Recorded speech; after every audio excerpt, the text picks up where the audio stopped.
بسم اللہ الرحمن الرحیم۔ معزز سامعین، شعر کی بہت سی قسمیں ہیں۔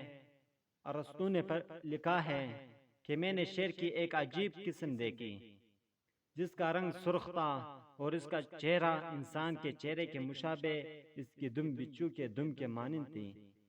شاید عربی میں اسی شعر کو ورد کہا ہے۔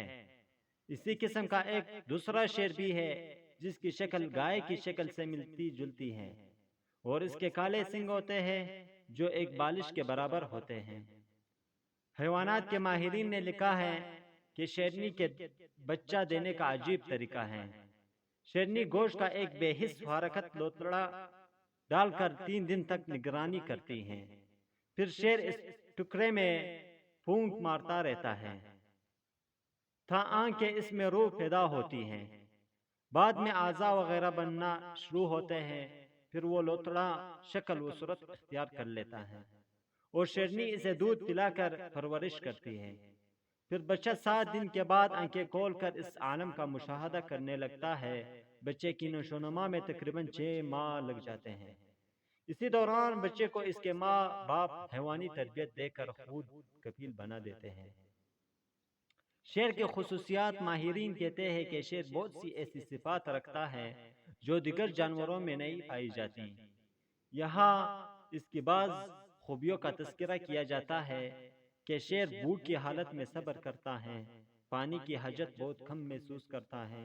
یہ بھی خوبی ہے کہ وہ دوسرے جانوروں کا شکار کیا ہوا جھوٹا نہیں کھاتا۔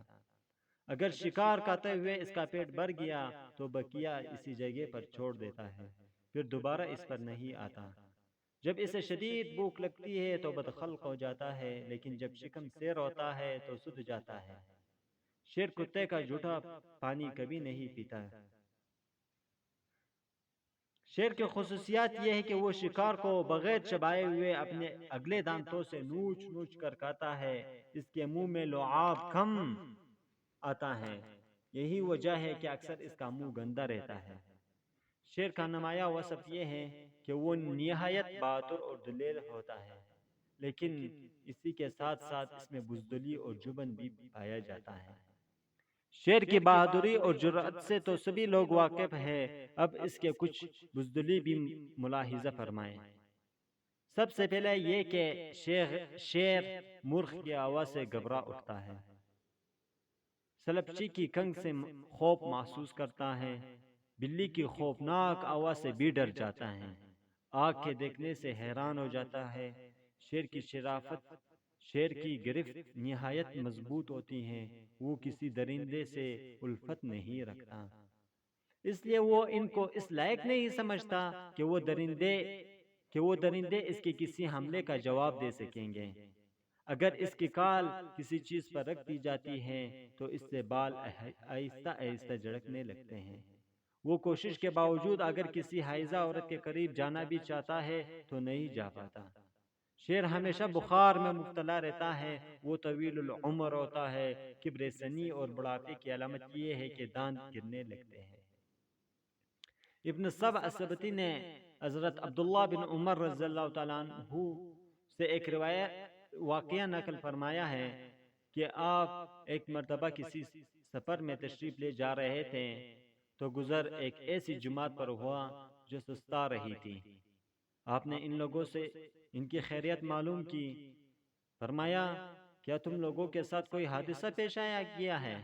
انہوں نے جواب دیا کہ یہاں راستے میں ایک شیر پڑتا ہے جس نے لوگوں کو خوف و دہشت میں مبتلا رکھا ہے۔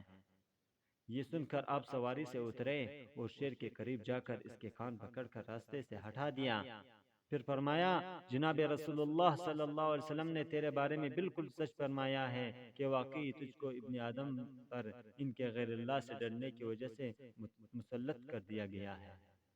اگر ابن آدم سوائے اللہ کے کسی سے نہ ڈرے تو پھر تم مسلط نہیں، اور اگر ابن آدم اللہ کے علاوہ کسی سے بھی خوف نہ کھاتا تو وہ اپنے معاملات میں کسی پر بھروسہ نہ کرتا۔ عبد الرحمن بن ادم سے مروی ہے کہ اگر ابن آدم اللہ کی طاقت اور قدرت پر کامل یقین رکھتا ہوتا تو پھر وہ اللہ تعالیٰ کے علاوہ کسی پر بھروسہ نہ کرتا اور نہ اپنے معاملات و مشکلات کسی اور پر توکل رکھتا۔ السلام علیکم ورحمۃ اللہ وبرکاتہ۔